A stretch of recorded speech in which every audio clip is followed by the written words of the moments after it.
The following is a presentation of the Six Arrows Radio Network.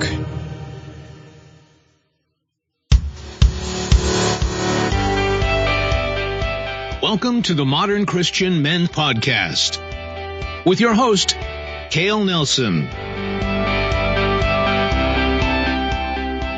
It's Cale with the Modern Christian Men Show. Thank you for tuning in. This is one of my favorite, I say that every time, do I not? One of my favorite interviews that I've been able to share with you. And let me tell you this, one of the most influential voices in my life right now outside of Jesus himself, his best friend, my wife Carla, and others that are close to me. Phil Cooke is in Hollywood, California, changing the way that entertainment is done, especially in the mode of kingdom work. So join me now, if you will, welcoming Phil Cooke to the podcast. All right, so I want to welcome one of my favorite Twitter follows that I have, as well as one of my favorite authors and favorite podcasters. There's just so many favorites in this. I'm coming off like a huge fanboy, but in honesty, I have learned so much from following this guy, reading his material, and listening to his podcast. It's Phil Cooke from It's now Cooke Media Group. Thank you for being here with us. Thank you, Cale. I'm thrilled to be here. I've enjoyed following you on Twitter as well, so this will be good. Well, thank you so much. Tell me a little bit about Phil Cooke. How did a preacher's kid from North Carolina wind up in Hollywood influencing people about Jesus on the left coast? Well, I'm a preacher's kid, actually. I grew up in Charlotte, North Carolina. My dad was a pastor. And when I was in high school, and by the way, I had no idea that this is what I would do for a living. In fact, when I went to college, I didn't know what I would major in. But when I was in high school, me and a group of friends loved to make movies. And we made short films. We took my dad's Super 8 movie camera. That's how old I am. And we made army movies and space movies and mafia movies and all kind of stuff. And I thought when I went to college 1,000 miles away, I thought, well, maybe I'll find some people there that want to do this. Never thinking that this is something you do for a living. And my freshman year, I was unpacking my suitcase in the dorm, and a couple of my films fell out. Guy across the hall who had been taking a film class saw them, asked me about them, and offered to take me down to the film department one night and show me how to actually edit the things. I didn't even know you could cut film back in those days. Wow. Went down there with him. We worked on him for a couple hours, and the professor happened to be there working on a project of his. And late that night, as he was leaving, he stopped at our little table and just said, "I've been watching your little movie over your shoulder," he said, "and I've got students that have been doing this for years and don't do this well. Would you mind if I showed your film in my class tomorrow?" So I said, sure, if I could sit on the back row, I'd love to. So he showed my little movie, and it was a terrible film, but it was, I made this film, and he showed it in his class the next day. And when it was over, people started talking about it. And this thought came to me. I don't know if it was a download from God or this crystal clear revelation or what, but I had this thought that if I can do something with a camera that makes people talk like this is what I'm supposed to do with my life. And I literally changed my major that day, and I've never looked back. So that was a real life-changing moment for me. Now, you got into Hollywood after you got out of college, and you had a good job from what I understand, but then that went away, and you were forced to become, with your wife, your own thing. That's kind of a punch in the gut, is it not, coming off the experience? It was interesting. Yeah, I came to L.A. Right after college, but I went back to the Midwest and worked at a production company there for years, a big ministry. And I was there for quite a while. And I really all the time felt God was calling me to Hollywood, but I'm great at rationalizing things. And probably a lot of the men listening to this, the same way. I knew God wanted me to go to L.A., but I kept thinking, I can travel to L.A. I've got good schools with my kids. We've got all our friends are here. I've got a good job. I've got a good church. I could probably do this long distance. And at 36 years old, I finally got fired. And I'm convinced that it wasn't the guy that fired me. It was God fired me. I read recently the two most addictive substances on the planet are heroin and a regular paycheck. I got addicted to the regular paycheck, and I think God just needed to shove me out of the nest. So we came to L.A. That was 1991. We came to L.A., launched our little company, Cooke Pictures, that became, as you say, Cooke Media Group now. And we just have been going ever since. So it was the right thing to do. I probably should have done it earlier. And I think I've learned to listen to God's voice a little closer so I don't have to get fired quite so much. But whatever it takes, I'm willing to do it. So 36, I mean, it's not like you're a kid straight out of college. You have children by then, I'm assuming, and you're comfortable. Everybody's happy. Mama's happy. But 36, man, starting over at 36, I just turned 45 back the first year, right before the first year. And at 36, even, 9 years ago, I couldn't imagine starting over, and especially jumping headfirst into Hollywood, which everybody's afraid of. And I want to talk about that later. But, sure. I mean, you felt called there. You were definitively called. Can you kind of encourage the guys listening to this if they have an unction? I'm Church of God, so I've got that word in my library now. I didn't grow up that way, but I've been adopted. You know what I mean? I love that word. That's a great word. It's one of my favorite words. I can blame everything on an unction. Yes. But so these guys that it may not be ministry, but it might be that God is speaking to them. Can you just kind of encourage them a little bit with some things you've seen over the years where you did or didn't, or you've watched someone else not or do it, and how that's changed and affected things around them?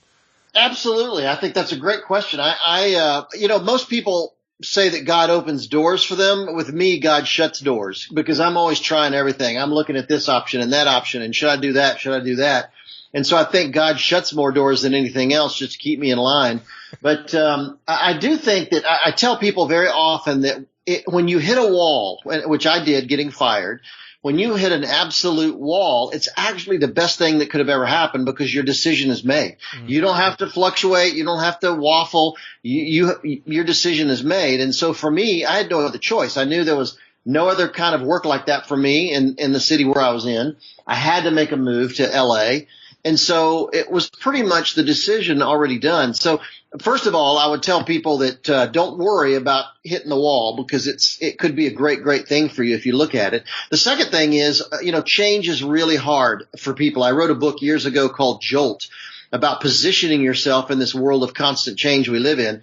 And I discovered writing the book that the vast majority of open heart surgery patients within 2 years go back to their old lifestyle, the cheeseburgers and the cigarettes that got them there in the first place, which means if the threat of death doesn't make you change, what in the world will? Right. So most people just don't like change. And I think that we have to, if we're really going to listen to what God's saying to us and we're serious about following him, I think we need to understand that, hey, change is coming whether we like it or not. Change is happening whether we're ready or not. So we have a choice. We can either step out of the game and just quit playing altogether, or just understand that change is going to happen, so be ready for it. When you left the Midwest to go to L.A., did you have anything lined up, or were you just kind of going out there saying, I'll make it happen when we get there? Well, I had worked for a number of years for a number of ministries kind of on the side, helping them with projects, had a lot of relationships. Mm-hmm. So when I got fired, once the word got on the street, people would start to call. And that's something I think that I don't think we make enough of networking. In the 80s, networking was an obnoxious term, and people hated it because it meant I'm using you to get something. Mm-hmm. But the truth is, developing a web of relationships out there with people is always good. The truth is, there's an old advertising saying that when sales are down, it's too late to advertise. You should be advertising. You should be meeting people, talking to people when things are going well. So when you do hit that wall, you've got relationships you can go to. And I did a project for Phillips Petroleum that led into a whole series of things. We created a television show for a guy in Houston named Joel Osteen. We just did a number of things pretty quickly that got us on the map. So, but had I not had those kind of relationships, I would have been in real trouble. And here's the thing, Kayla, I think is really important. When people have a full-time job, they don't think about the next position, the next job. And they don't think about who should I be meeting just in case something happens. And I just really feel very strongly that even when you have a job, you think things are okay, that's the time to be working it, because I think the biggest thing I see out there when people get laid off, when they get fired, they are stunned. I mean, they're just shocked, and they have absolutely no idea what to do, where to turn, who to talk to. And so my feeling is never, ever get over the feeling that you could be fired tomorrow. You know, that level of guilt keeps you on your toes and makes for a lot softer landing should something terrible happen. Well, especially in today's market where everything is so volatile. I mean, when my dad came up, you know, both his folks retired from the mill. You remember those from Charlotte, right? So, my dad was a mill worker. Yeah, dad worked in the mill. Then he got a job with Southern Bell. You remember them? Yes. And then he spent the next 38 plus years in telecom. And then he looked at me coming out of high school in '92, and he said, "So you need to get a job, and you go to college, you get a job, you get a mortgage, you get a car payment, you get married." And that was kind of the plan back in the 60s, 70s, 80s, and 90s. But, man, everything is so different now. You almost have to be thinking forward all the time. And this is where folks really need to find the Phil Cooke of personal marketing and branding themselves as a just in case. Yeah, absolutely. You're so right. My dad grew up in the mill town. Everybody in my family literally worked at the mill their whole life. In fact, in the town we lived in, when you graduated from high school, you automatically got a job in the mill. And so, but fortunately the war broke out, and my dad lasted about 2 weeks in the mill. He said, I just couldn't take that. And he went out and joined the Marine Corps, fought the Japanese in World War II. And fortunately, had that not happened, I might be folding sheets and towels today. Who knows? But I'm very grateful for that. Yeah. But you're right. It's a different world that we live in. And, you know, the statistics are constantly changing. They're actually going up as far as the number of jobs the typical person has in an entire lifetime, or the number of places they work. Mm-hmm. And so I think – put it this way, my feeling is your people skills, your ability to deal with people, your ability to understand how to get your next job are just as important as the skills it takes to actually do the job. Because today we spend so much time trying to get to the next level, trying to get to the next job, that if we're not paying attention to how to do that well, we're simply going to crash. And in the heated political climate that I'm sure you're experiencing in LA, and just the day-to-day mundane thing here in South Carolina, social media is so big, and we'll probably talk about social media a couple of times, but right here, is this a good time to say, hey, be careful, be smart, be Jesus on social media? Because as you have to potentially navigate a job change or something, that's become a big deal when people are looking at just more than your resume anymore. And if you're out, being just a jerkwad on the internet, will that potentially cause folks problems? Absolutely. No question. In fact, I can guarantee you that when you go in for a job interview, the minute you walk out the door, the first thing that employer is going to do is start Googling your name. And, I know numerous people. In fact, it's become kind of epidemic among 20-somethings today that they're not getting jobs because of their Facebook history. Wow. Or their Twitter or Instagram history. In fact, those shots of you throwing up after being drunk on spring break that you thought were so cute in high school or college, they're not so cute to that employer. Yeah. And we're finding an epidemic of young people struggling to get a job because of what employers are finding on social media. So it's a really important time to go back and clean up that feed if you've had some of those. Just sanctify your feed. Yes, exactly. And be thinking about that in the future. And it's funny, just the smallest things. I just think that social media can actually be a very powerful tool for building your career. I don't care if you're a plumber, if you're an attorney, if you're a coach, if you're a media person like me. You can use social media to become an expert, become an authority in your area. And for instance, I have a friend, Dan Rockwell. He's online at leadershipfreak.com, and his social media handles are all Leadership Freak. I'd encourage you to check him out because he's brilliant. And he's got like 250,000 Twitter followers. And it's only because all he talks about is leadership. He doesn't go on Twitter and talk about sports. He doesn't talk about politics. He doesn't talk about problems in his family. He's the leadership guy. So everybody knows that if I go to Dan Rockwell, if I go to Leadership Freak, I'm going to get leadership ideas, techniques, principles.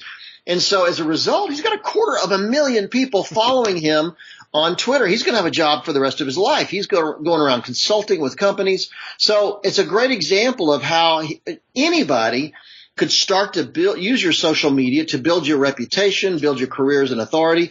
That'll make a dramatic difference. I just think in many ways your social media results are better than your resume these days because people really go to that and they really rely on that. So talking about your friend, the leadership freak, that takes me to the Phil Cooke book. The Phil Cooke book. That sounds funny. Yeah, that's the one big thing. So his one big thing is leadership. Phil's one big thing is media and how it affects the world.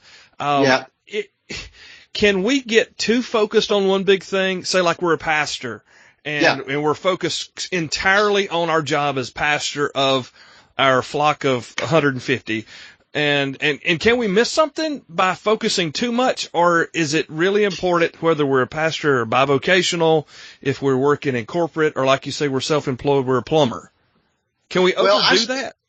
That's a great question, actually. And I spent about 40 years going through this with leaders and organizations and major nonprofits and ministries and churches. And what I've discovered is that the people that get noticed out there are not the people that are pretty good at a lot of things. Mm-hmm. The people that really get noticed are people who are extraordinary at one big thing. Now, here's the thing about it. That one big thing is not a job. It's not about being a coach or being a teacher or being an insurance salesman or being a real estate guy or being a television personality. That one big thing is more the lens you view life through. Let me give you an example. Most of my adult life, Jack Hayford was my pastor here in L.A., Church on the Way. I consider Jack the Protestant Pope. I think he's a brilliant, brilliant guy. He's long been retired now, but here's the thing about Jack. I've heard him preach probably 1,000 sermons in the 20-some years we went there. However, if you cut Jack, he will bleed worship. It's the lens he sees everything through. He's written 5 books on worship. He's written 100 worship songs. For 20-some years in our church, he didn't just preach. He led the worship. He was the worship leader. So I don't care if he preaches on family issues or forgiveness or the resurrection or finances, whatever he preaches on, he does it through the lens of worship. So a big part of this is in this incredibly hyper-competitive culture we live in, people want an easy hook, a handle for you. You know, who is Cale? Who is Phil? Who is Jack? Who is whoever? And so what I've discovered is figuring out that one big thing, that thing I'm incredibly passionate about, the thing I wake up in the morning thinking about, the thing I go to bed at night thinking about.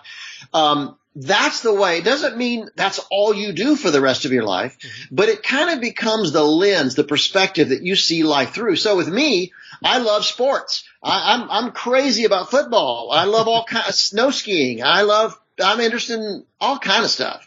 But as you mentioned, that intersection of faith, media, and culture is kind of the way I view the world. So I'm going to look at any of those things from that perspective, whether I'm speaking, whether I'm writing, whether I'm working on my blog or working with clients. I'm going to do it through that perspective. And here's the deal. It makes me unique. You know, that you may be a coach out there, for instance, and there are thousands of coaches just like you. But the truth is, there's only one coach with your background, your history, your perspective, and that lens that you look for, that one big thing that you're passionate about.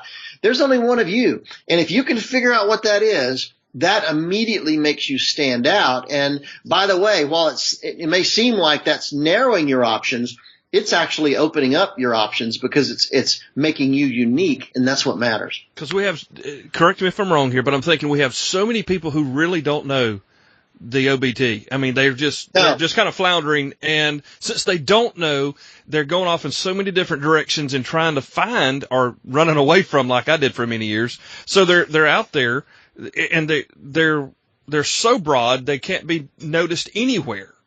Yes.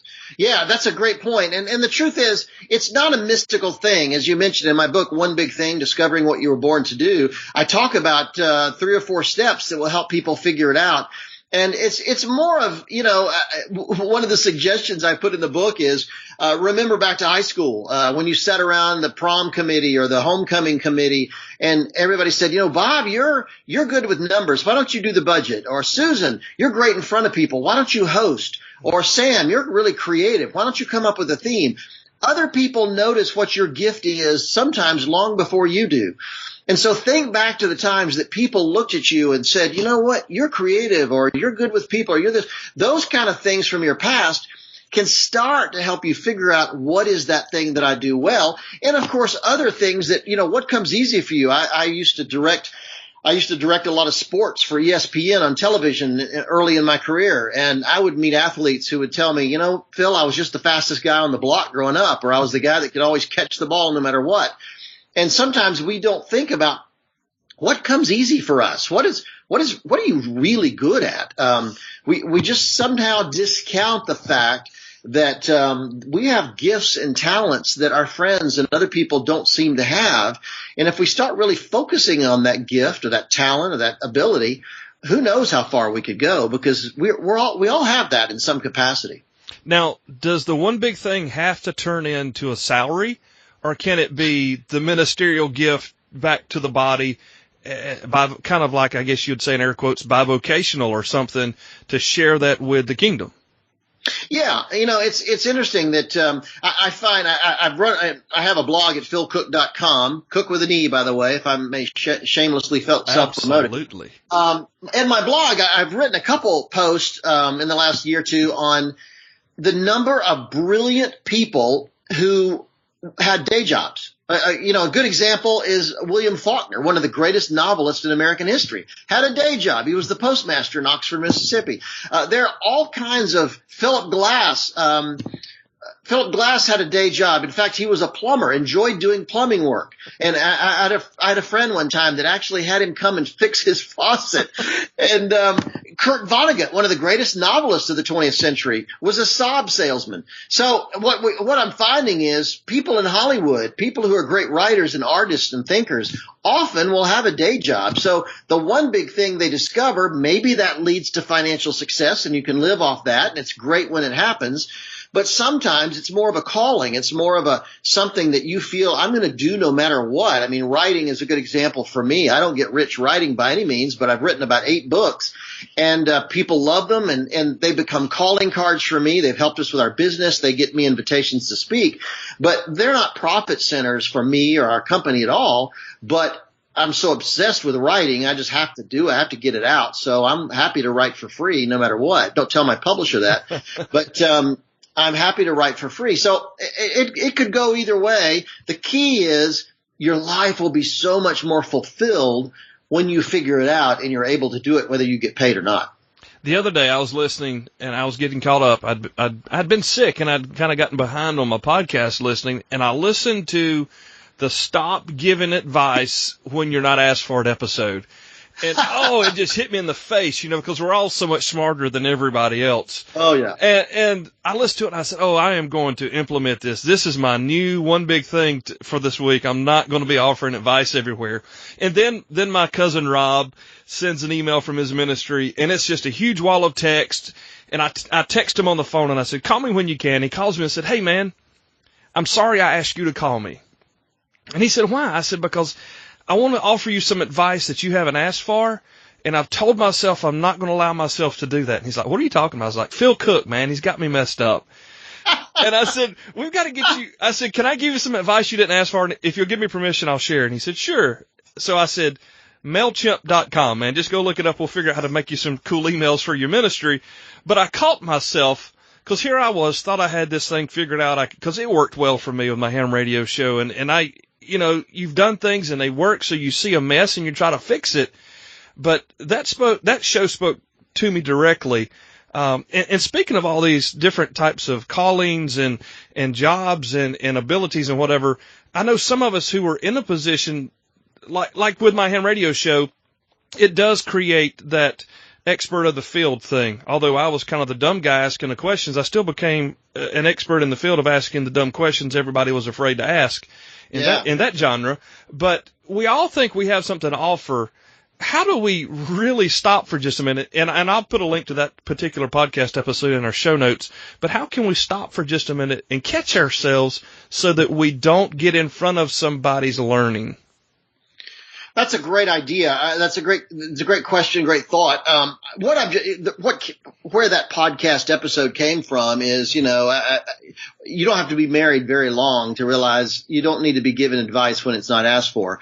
My wife hates it when I do. And even though I'm brilliant, insightful, at least from my perspective, I'm not that way with my kids and my wife. And so, and it's the same way with clients. I've just discovered that like your pastor friend, I work with clients that are wonderful clients, but they'll all have blind spots or they'll have a weak area. And I feel like I could speak into that. Mm-hmm. But generally speaking, I've discovered that if you wait until they recognize the need, they'll be much more open to listening to what your advice is. Let them ask, and then they'll be open.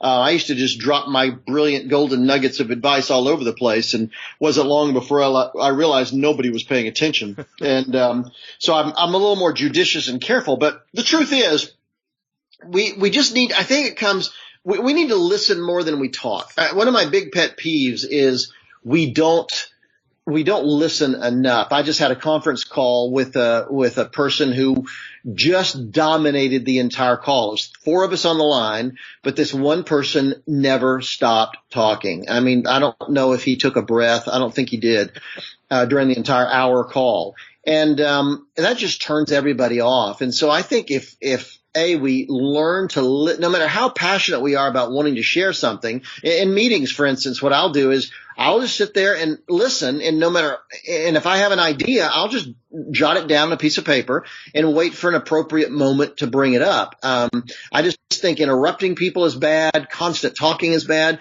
We learn so much more when we listen. And that way, when we do inject our ideas, they're a little more poignant, and they're going to be considered a lot more when we do. So I just think that you've hit on something really big there, Cale, and that's just be careful about how much advice we share with people when they haven't asked for it, because it won't go well. Well, I wish I could take credit for it, Phil, but it was all you, man. I'm telling you, I listened to it 2 times in a row because I just wanted to make sure I heard it, and then of course I blew it, 3 days later.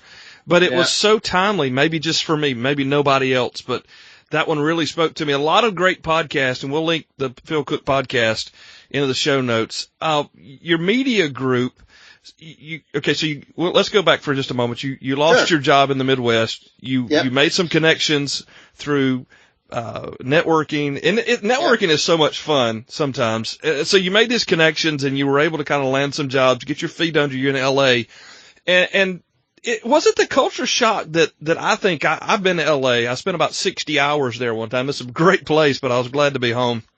It's just a quick visit, but it was culture shock, and I'm sure it'd be even more now 15 years later. So, coming out of the Midwest into LA, was it a big culture shock, and how did you and the family kind of, adapt to that with your beliefs? Cause I know until you get in Jack Hayford's church, it's probably a little different than what you were used to.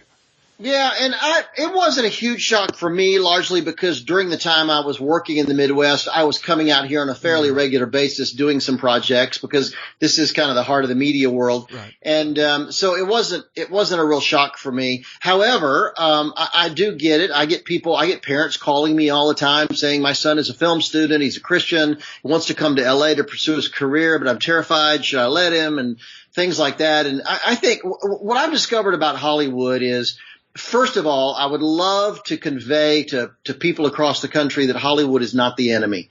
I think if we could look at Hollywood as a mission field, I think it would change our perspective about everything. One of my big pet peeves with the Christian community is whenever we don't like something, we get angry about it, we boycott them, we do petition drives. Mm-hmm. It would be like missionaries going to a third world country and surrounding a tribe and holding up signs and saying, we're not going to buy from you, or we're not going to deal with you until you become a Christian. Well, boy, that's going to really bring them to Jesus, huh? Well, it's not going to work for missionaries, so why do we think it works in Hollywood?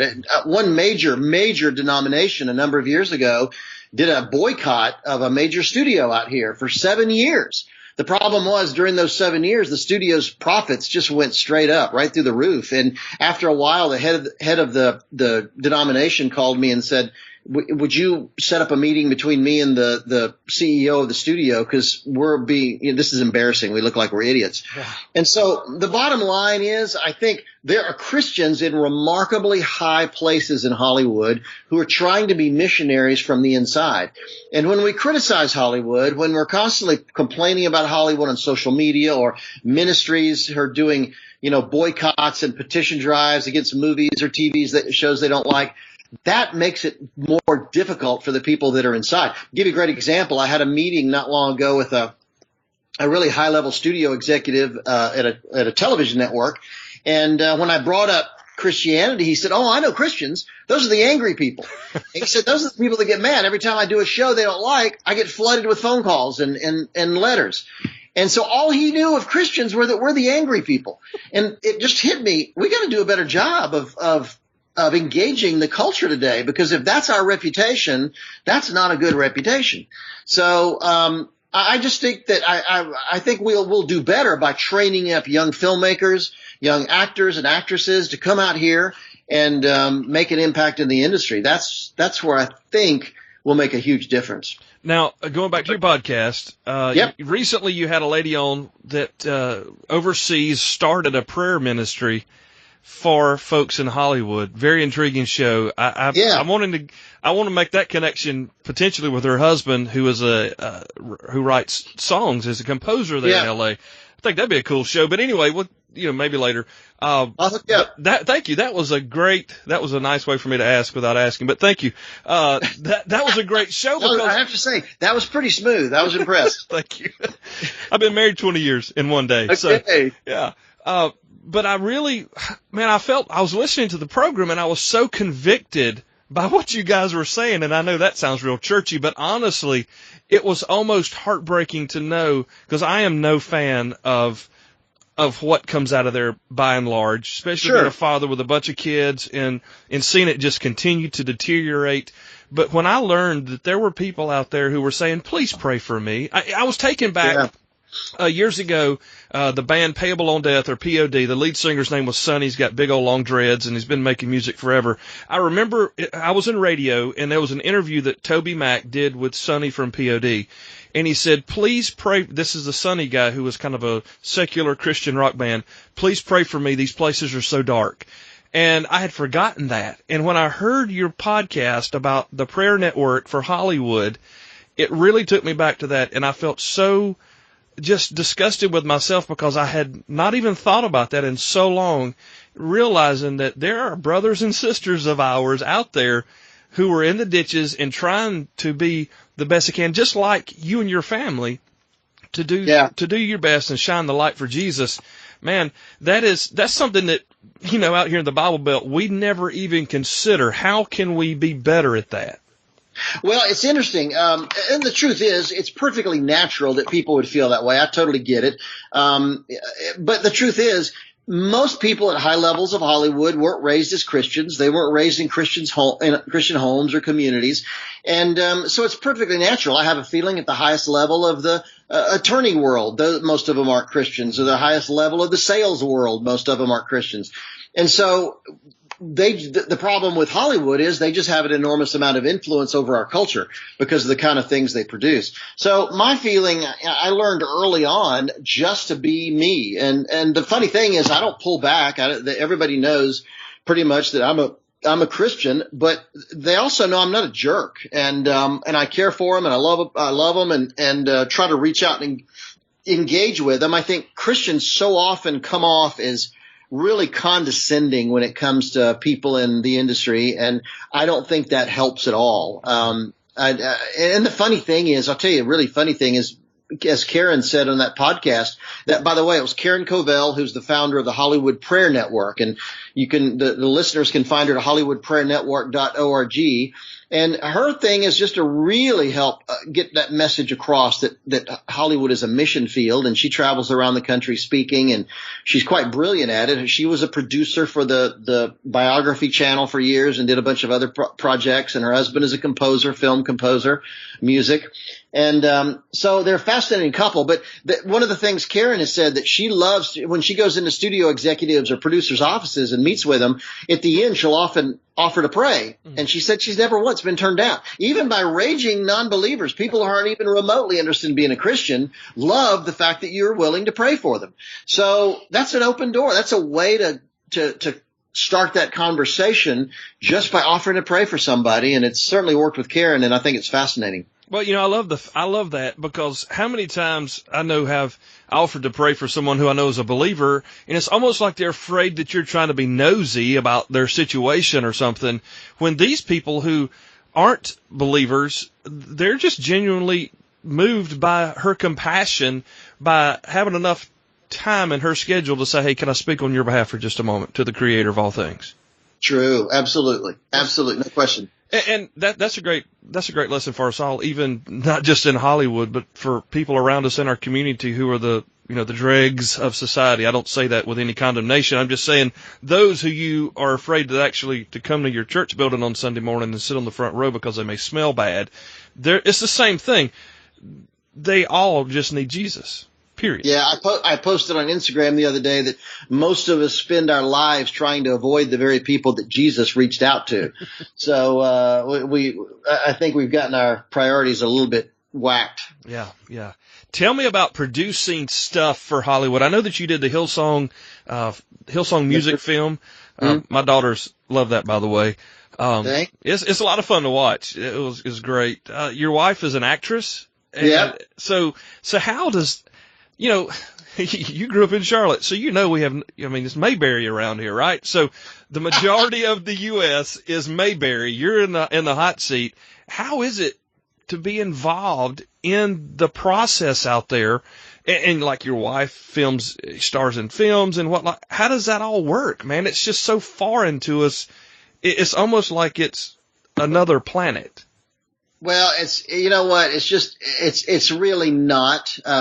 It's really not as strange. It's a little bit different world, but it's more fun than selling shoes at the mall. I'll have to say that. And it's really funny. A lot of with the work that I do, I travel like crazy. I put up probably close to 200,000 miles a year and just all over the world. And about 6 or 8 years ago, I had a real meltdown. I thought, I can't travel anymore. I'm so sick of this. I literally travel almost once a week. And I thought, if I have to get on one more plane, I'm going to blow my brains out. I walked up to LAX, the ticket counter at American Airlines at LAX, which is the 4th busiest airport in the world. Is that I'm walking up, the ticket lady said, "Oh, Mr. Cooke, welcome back. So nice to see you." I thought, shoot, if that lady knows my name, I'm here way too much. Yeah. And I just said I can't do it. And then I had this revelation that I have no other skills. This is all I'm good at. What am I going to do? This is my one big thing. Yeah. Yeah, I'm going to be a greeter at Walmart if I don't do this. So I just sucked it up and I joined the airline club and I decided I'm going to spend a little money on my luggage and have nice luggage because I live in it. And I started to adapt to it. So I discovered that even the frustrating things about your job, whatever it might be, if you look at it from a little different perspective, you can figure out a way to deal with it more effectively. But one of the things I do tell Christians when they come to Hollywood is lead with your talent, not with your faith. One of the things I do get far too frequently is young people coming out here who feel like God's called them to Hollywood to show Hollywood, how to do it. They're going to show Hollywood how to change things, and they're going to fix Hollywood. They're going to change the industry. And they end up being here for about 6 months to a year, and they leave completely beat up.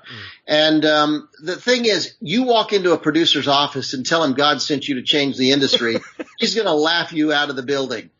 But if you go in there and you're an amazing actor or you're an amazing musician or a writer or director, producer, or whatever you do, that will get their attention. And I've discovered that they're willing to listen to whatever you have to say. If your talent impresses them, I've been on plenty of sets where, nobody was a Christian on there, but because they were great, they were, impressed with my ability or my talent or being there, they were willing to listen to whatever. So, trust me, Hollywood is a place where there are people that worship rocks and hug trees. So being a Christian is not that weird. And as long as you're really good at what you do, in fact, that's a good word for anybody at any job. If you're a salesperson or in insurance or education, whatever you do, if your talent is great, if you're good at what you do, people are much more apt to listen to whatever you have to say. So that opens doors for sharing your faith that, being terrible at what you do would never open. So I've got sons. I've got 3 sons. My oldest 2 are aspiring filmmakers, and they love your podcast as well, by the way. Oh, great. So 13 and 15 years old. I have no plans to send them to Hollywood, and they're just, they're making videos for church. They're flying drones in the yard. They're doing, little things here and there for folks. But it may not be filmmaking that the person is interested in moving around anywhere. So as you've traveled 200,000+ miles a year, you see everything from every different level. What are some of the craziest things you've seen in your travels regarding your faith or someone else's and how it affected someone else? Before I answer that question, let me go back to your sons for just a quick second. It's funny that it's interesting that you said they made videos for churches. Mm-hmm. What I'm trying to get across to people is churches are a fabulous place to develop filmmaking abilities.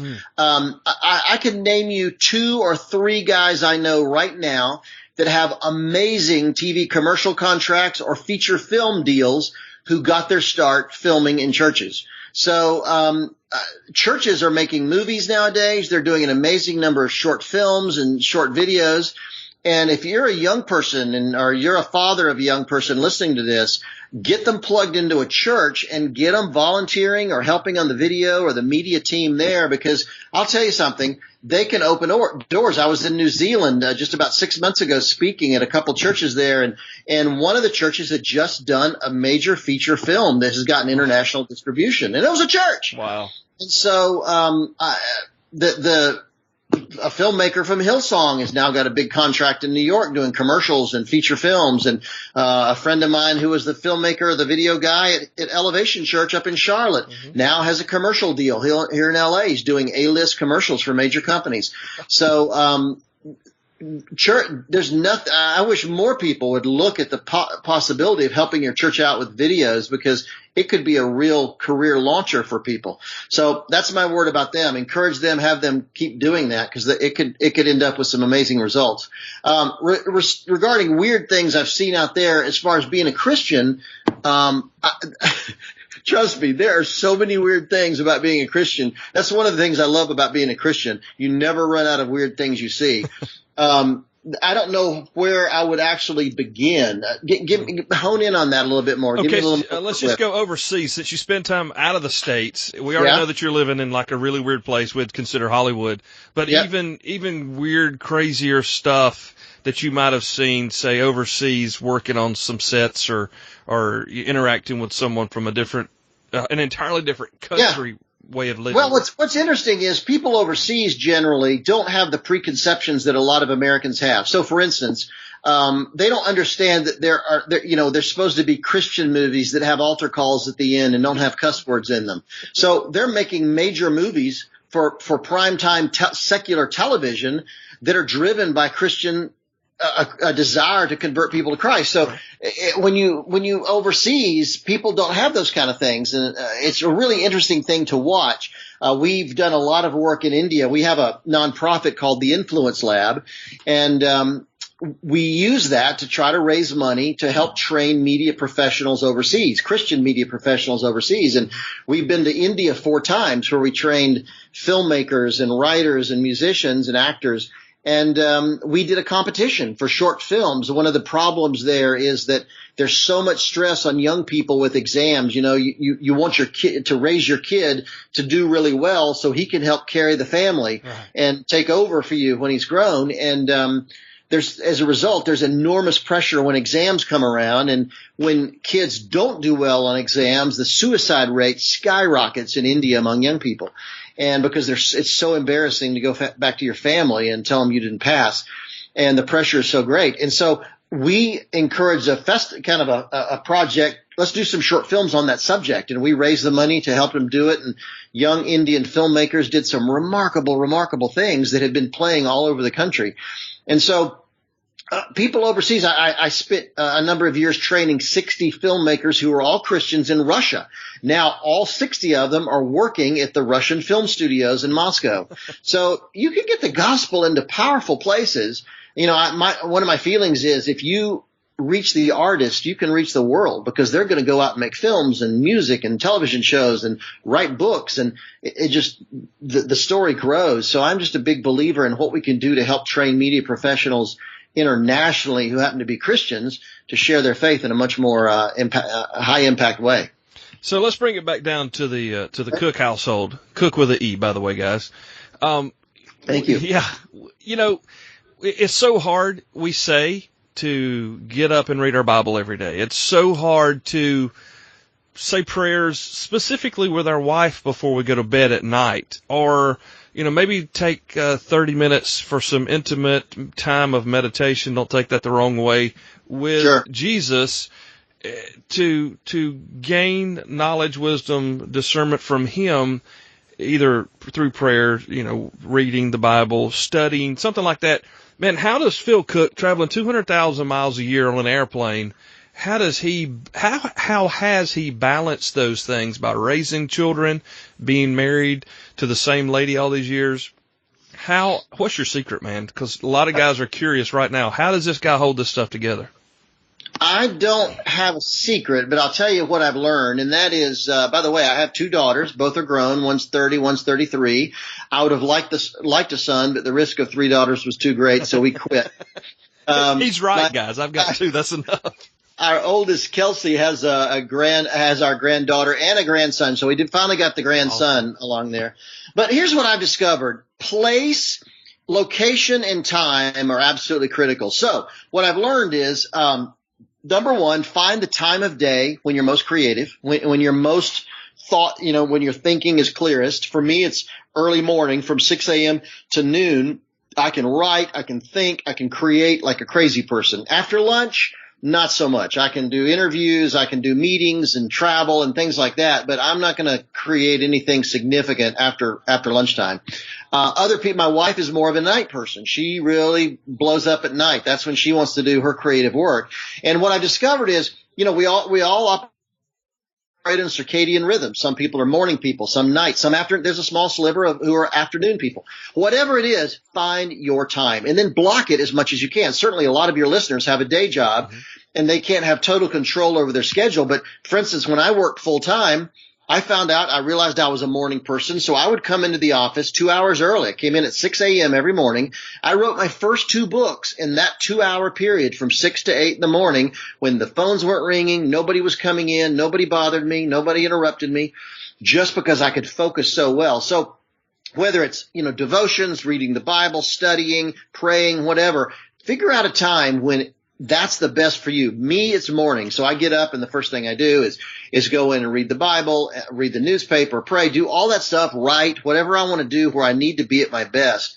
That's important. The other thing I would encourage people to do is find the place that's best for you. You'll never be at your best if you're not in the right place. For instance, with me, I can't have the TV on. I can't have the radio on. I can't have phone calls going. I think a bank vault would probably be the best location for me, simply because I have I'm so easily distracted. Other people, however, I've read some research recently that the dull roar of coffee shop conversation is very inspiring to some people. So if that's what it takes for you to read the Bible or write or journal or do whatever you do, go to a coffee shop. But whatever it is, if you can figure out the time of day that you're at your best, figure out the place where you're at your best, you put those two things together and you would be amazed at the productivity, how much it'll shoot up, how remarkable your work will become, and it'll change everything. I think we spend too much of our lives, just living randomly. We think, okay, I'll read that book when I can, or I'll pray when I can, or I'll read the Bible when I can. No. You've got to come up with some kind of a system that will help make it happen, because if you don't, I can just tell you it will never, ever happen. So we have to be deliberate. Very deliberate and intentional. Absolutely. Absolutely. Being random, I've discovered I will just never it's funny. I'll just never get around to it. Working out is the same way for me, by the way. I can't just say, I'm going to maybe work out this afternoon. If I don't do it in the morning, I won't do it. If I don't get it over with, it's not going to happen. So That's absolutely critical. So what you did was just took away everyone's excuse to do everything they've always wanted to do because you wrote 2 books with a full-time job, 2 hours before you had to clock in the morning. Oh, and I know people that do far greater things with far more restrictions in their life. And so it's it all depends on how committed you are. Are you serious about doing what you feel like God's called you to do or not? And if you are, you'll do it. If you're not, you'll come up with excuses. It's just really that simple. And, writing is a great example. I don't wait for inspiration. If you're waiting for inspiration to do creative work, you're an idiot. The art of writing is the art of connecting the seat of your pants to the seat of a chair. You just have to show up and the inspiration will come. And I think it's that way with every aspect of our lives. Showing up, is 90% of the deal. And that's what makes things happen. Now, I know we're getting close to running out of time, but I want to ask you real quick here. You changed the name of your business after, 20 plus years. 35 years. 35 years. Yeah. You changed the name. You rebranded. Was this like losing your job at 36 and starting over, or were you much more comfortable with that? And so it's time. This is who we are. Let's go. Well, it's funny you bring that up because part of the things we do as a company is help organizations change their name. So whether you're a business or a nonprofit or a church or a ministry, we have a process we walk you through to help you, be effective at changing your name. So if we screwed this up, it would look really, really bad. We wanted to make sure we did not drop the ball on this one. So we were prepared and we put a lot of thought and effort and time into it. And essentially what happened with us is one of the reasons I've written on my blog before about when it's time to change your name. And our situation was we just do different things. When I started, I was a director and a producer of films, videos, TV. But now we still do that, but we also do a lot more. We do strategy, we do websites, we do social media, we consult with people, we coach leaders. We help leaders tell their story in today's incredibly distracted world. And today that involves a lot more than just producing videos or films. So we realized that the name Cooke Pictures, we took that name from the old studio days, Warner Brothers Pictures, Universal Pictures. Mm-hmm. We took that name and we realized it doesn't really reflect all that we do. So after a lot of thought, a lot of strategy, a lot of thinking, and a lot of coming up with different options for names, we landed on the Cooke Media Group because it really said more about the whole team that we have and what we're capable of helping leaders accomplish and what we can help organizations do out there. So it wasn't as difficult. I mean, it's difficult because trust me, I've done so much with that other name for 25, 30 years that switching around took a lot of work, but we did it. We had a schedule. The way we rolled it out was we were very deliberate about it. And so far we've got nothing but really great results. So it's been fantastic. Awesome. His name is Phil Cooke. He's one of my favorite podcasters on the planet. You guys should read his books, read his blog, listen to his podcast. You can watch your podcast as well. You have a video. It's the same thing, but you can watch it. It's pretty much the same thing on YouTube. We have a YouTube channel. Just look for Phil Cooke, and it'll pop up there. And if you prefer watching over listening, we can do that. Yeah. So he's got a great head of hair as well. I'm so jealous of these guys with hair, man. My age. Yeah. I'm just grateful at my age. Hey, man, it'd be great at 45. Are you kidding? So, Phil, I so sincerely appreciate your time. It's been awesome, and very encouraging. I know the guys listening will appreciate it as well. So, thank you again. We'll put all these links in the show notes for folks to be able to find you and kind of dig into this thing. Go back and listen to the previous shows. He's got so much good information. And the books, man, I'm reading Unique. I've got the Unique Planner. Okay. So it's all there, man. And just tickled to have I got to say, I love what you're doing. I'm honored to be on here, and I'll just be your correspondent from Hollywood whenever you need to hear what's going on out here. Just let me know. Absolutely, man. Well, thanks again so much. God bless you, Phil. Appreciate you being on. Take care. Thanks, man. Bye-bye. Okay, Phil, I'll be getting back with you as we take you up on those offers that you made throughout the program. Really appreciate you being here. Hey, remember, it's philcooke.com. It's with an E. And there's links in the show notes, by the way. Appreciate you guys listening, sharing this with your buddies, and even some reviews there online are always great. Hey, if you're looking for a positive influence in your life, I cannot not recommend enough Phil's podcast. Check it out, philcooke.com. Until next time, guys, thank you so much for listening. God bless every one of you. We'll see you.